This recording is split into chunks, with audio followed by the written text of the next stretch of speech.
Alemania, 1483. Tiempo de desolación y enfermedades.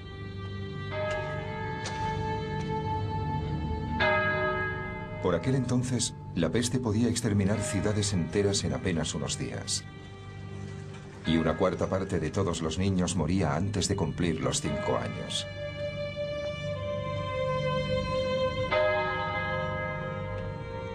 En aquel mundo había un gran consuelo. La Iglesia y su paraíso prometido.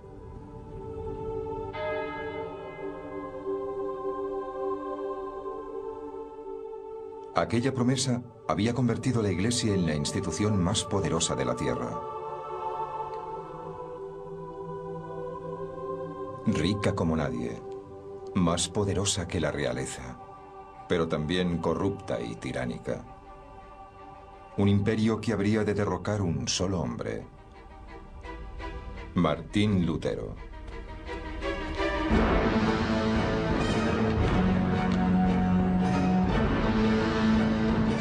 Esta es la historia de un hombre que pasó rápidamente de la devoción a la rebelión, de una búsqueda que encendería los ánimos en Europa, propagando la revolución en las naciones, y desencadenando un grito de libertad cuyo eco alcanzaría el mundo moderno.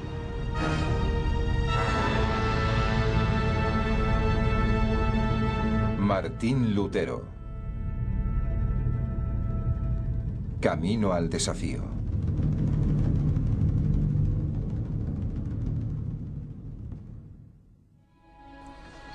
Alemania, febrero de 1546. Martín Lutero viaja de Wittenberg a Eisleben. El otrora hombre más famoso de Europa se acerca al fin de sus días. Este será su último viaje.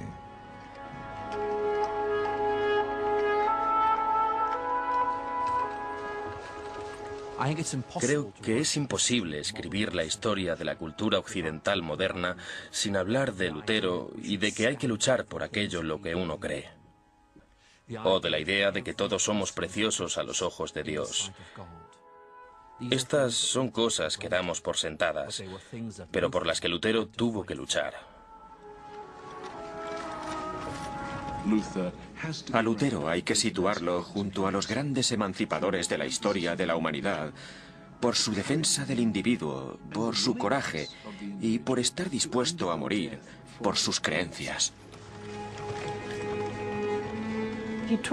Se enfrentó a la Iglesia Católica, una institución inmensa e inmutable, y le dijo: esto no está bien, hagamos las cosas bien. Este es uno de esos pocos casos en los que un individuo se enfrenta literalmente a la potencia más uniformadora del mundo para decirle: no pienso echarme atrás.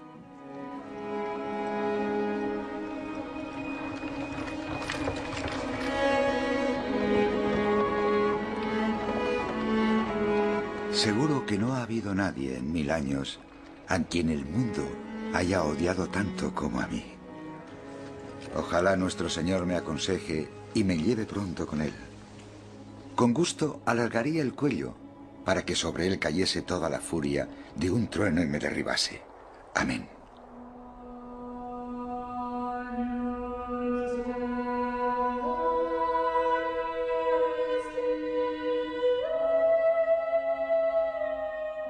Martín Lutero, el hombre que un día pondría en entredicho la supremacía de la Iglesia Católica, fue un hombre de origen muy humilde.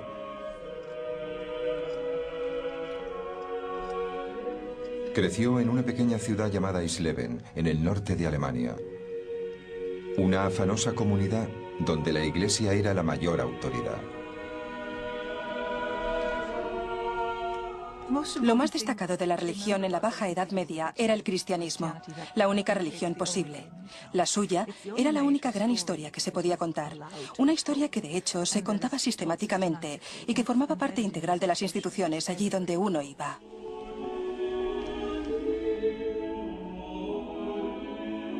Cuando Lutero era un niño, la Iglesia era el centro de su mundo. Sus parroquias, monasterios y conventos estaban diseminados por todo un imperio que se extendía desde la zona más occidental de Irlanda hasta la más meridional de Sicilia. El poder de la Iglesia residía en el gran consuelo que prometía. Si acatabas sus normas y practicabas sus ritos, podías escapar a los horrores de este mundo y encontrar la felicidad eterna en el cielo.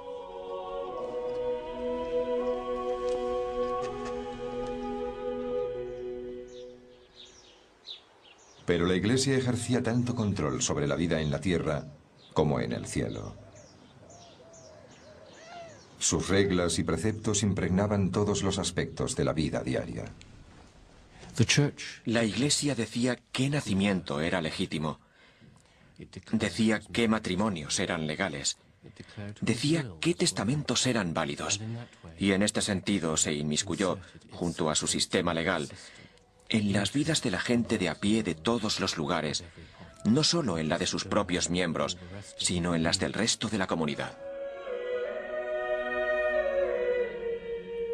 Como muchos otros a su alrededor, el joven Lutero acataba los preceptos de la Iglesia. Había trabajado como monaguillo y había cantado en el coro.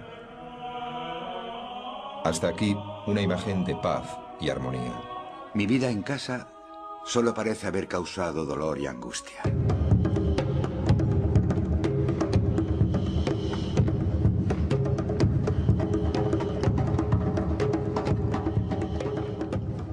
El padre de Lutero, Hans, era fundidor de cobre, uno de aquellos nuevos y prósperos hombres de negocios que se habían librado del yugo del antiguo sistema feudal para montar su propio negocio. Hans tenía unos planes muy ambiciosos para su hijo. Estaba decidido a que remontase más peldaños en la escala social, convirtiéndole en abogado. Pero Lutero no vivía en un hogar feliz. Lutero nos facilita muchos recuerdos de su infancia, y sus rememoraciones no son del todo positivas. Recuerda la frustración que sentía, cómo su padre le castigaba por sus fracasos o por su desobediencia, y creo que la impresión que da es la de alguien con muy baja autoestima. Alguien que cree que no va a estar a la altura de lo que los demás esperan de él. Hans Lutero juzgaba con dureza a su hijo. En una ocasión, mi padre me azotó tan fuerte que me escapé. Le odié hasta que finalmente logró recuperar mi afecto. Y por lo visto, la madre de Lutero no era mucho más comprensiva. Una vez mi madre me golpeó hasta hacerme sangrar por haber robado una nuez. El miedo al castigo y al fracaso marcaría a Lutero para el resto de sus días. Sin embargo, eso no le empujó a satisfacer las ambiciones de su padre, sino a una espectacular rebeldía.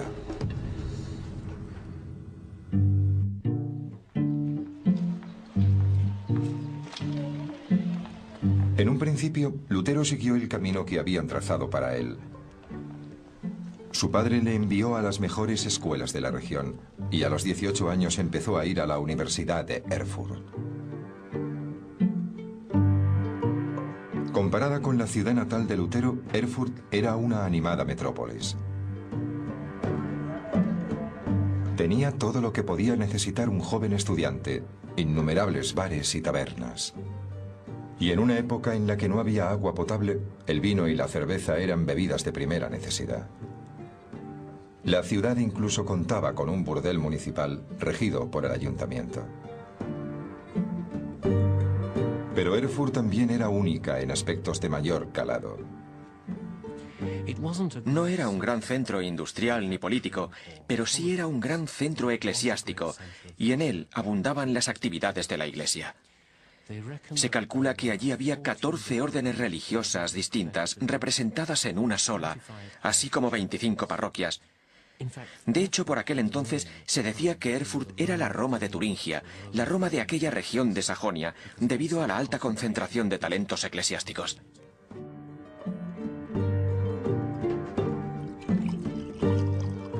En Erfurt, Lutero floreció, se convirtió en un músico entusiasta y forjó muy buena amistad con varios compañeros de estudios.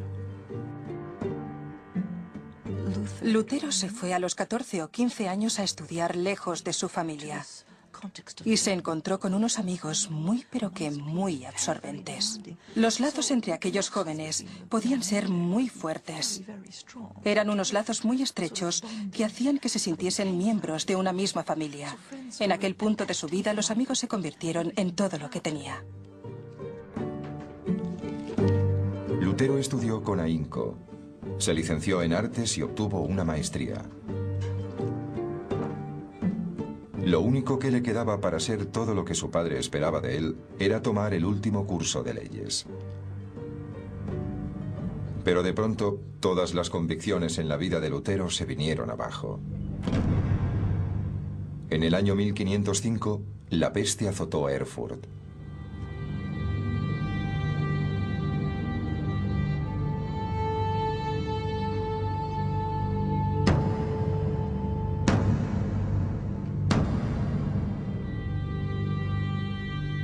La enfermedad se propagó fuera de control por las estrechas calles de la ciudad, sembrando la muerte y la angustia a su paso. Lo que más temía la gente de la peste era que te cogía por sorpresa. Algunos cayeron, otros se libraron. Algunas ciudades quedaron devastadas, mientras otras muy cercanas no se vieron afectadas. Era algo inexplicable.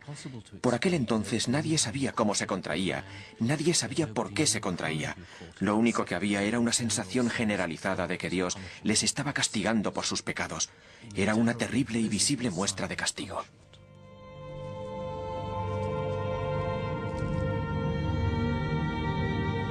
Durante los últimos 100 años, la peste había acabado con casi la mitad de la población europea.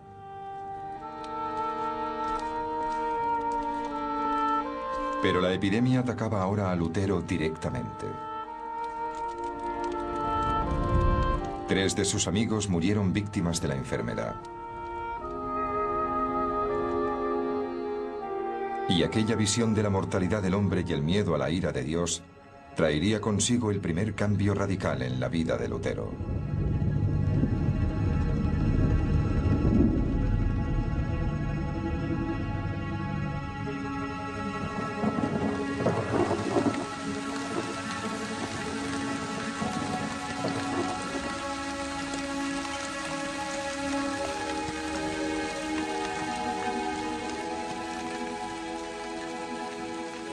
Lutero, con 23 años, regresaba a Erfurt tras visitar a su familia. Cuando de pronto se vio atrapado en una espectacular tormenta eléctrica.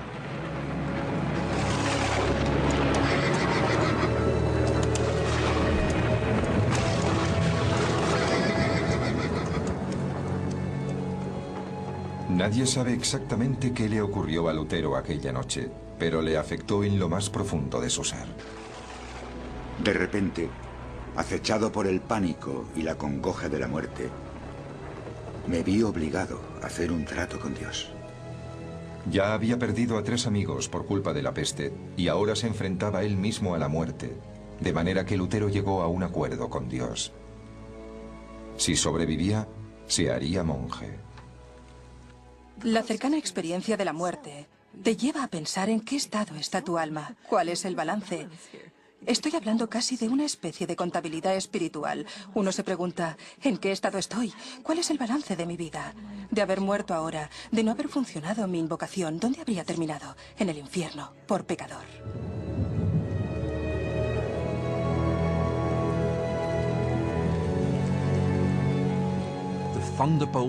Aquel rayo le señaló 2 caminos.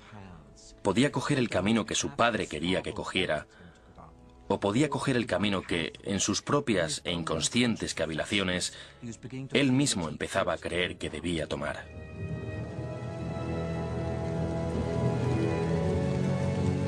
Fue el momento en que tomó las riendas de su propia vida.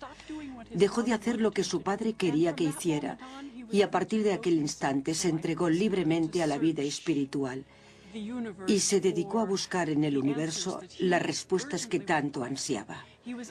Obviamente, era una persona de gran sensibilidad espiritual.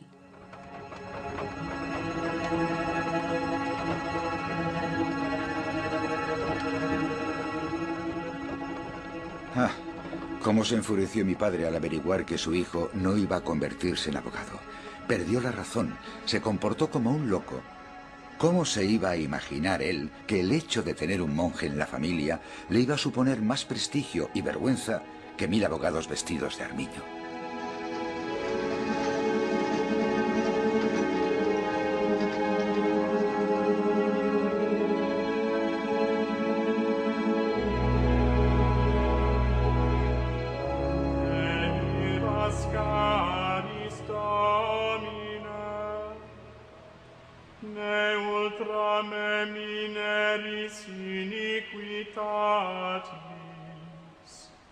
Ecce civitas sancti facta est deserta, Sion deserta facta est, Jerusalem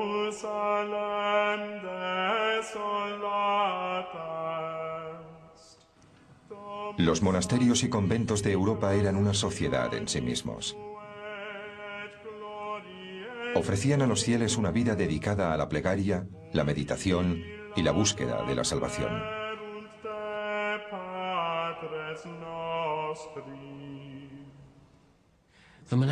La vida monástica estaba marcada por el ritmo de las 7 horas del día litúrgico. Esto quería decir que 7 veces al día los monjes tenían que reunirse para cantar y recitar fragmentos del servicio eclesial, y eso incluía levantarse en mitad de la noche. Y cuando no estaban tomando parte de los servicios litúrgicos, sus vidas también eran rigurosamente controladas. En muchos monasterios solo se podía hablar en algunos lugares y a horas determinadas. No había ninguna privacidad y sus comidas eran muy sencillas. Los hábitos de los monjes también eran muy rígidos, burdos e incómodos. ¿Por qué debían llevar aquellas ropas tan incómodas? ¿Por qué debían asistir a todos los servicios? ¿Por qué comían tan mal? Pues por lo visto la respuesta estaba en que solo renunciando a todo aquello que la gente considera cómodo y valioso se podía alcanzar la salvación. Lutero no tardaría en creer que el único modo de lograr la salvación era renunciando por completo a su mundo para sumergirse por completo en una comunidad que le aislaba de todo.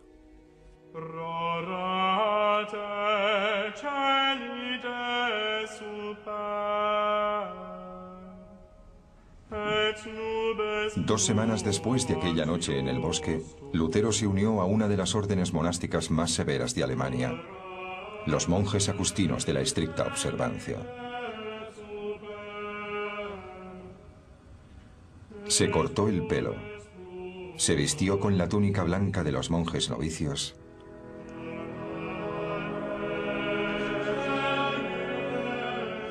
y se postró ante el abad.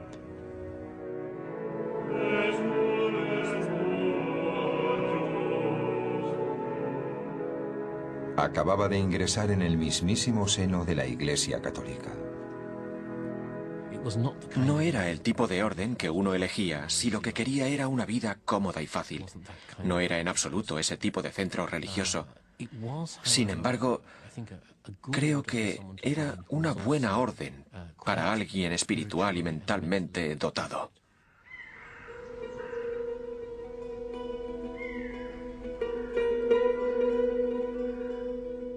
Pero el nuevo hogar de Lutero tenía tanto de negocio como de retiro espiritual. El abad dirigía un próspero negocio de tintado de prendas. Los monjes tenían una destilería donde preparaban una cerveza bastante popular. Y encima, el monasterio era propietario de toda una serie de tierras en el vecindario, cuyas rentas y diezmos le proporcionaban unos ingresos sustanciosos. Todo esto quedaba minuciosamente registrado en los dilatados libros de cuentas del monasterio.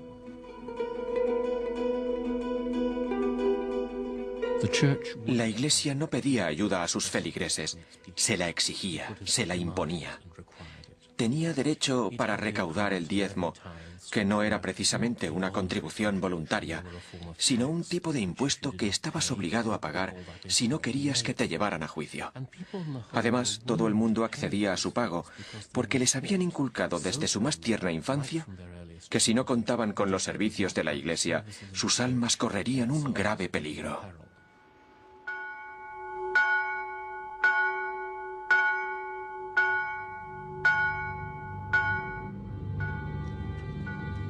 Estos abusos de la Iglesia terminarían por ofender y disgustar a Lutero. Aunque de momento, lo único que le preocupaba era su alma. Se lanzó de lleno a la vida austera y solitaria que la Iglesia reserva a sus más devotos seguidores.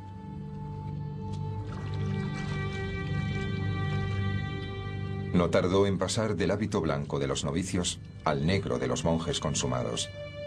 Aquella era la única ropa que ahora poseía. No estaba allí para divertirse o para burlarse de la institución, ni tampoco para pasar el rato. Aquella vida suponía, por citar algunos ejemplos, suponía ayuno recurrente, realmente suponía una negación constante de todo lo físico. La estricta rutina de estudio y plegaria de los monjes iba acompañada de un régimen de persecución de lo carnal. Alentaban a los iniciados a dormir sin sábanas ni mantas e incluso a fustigarse.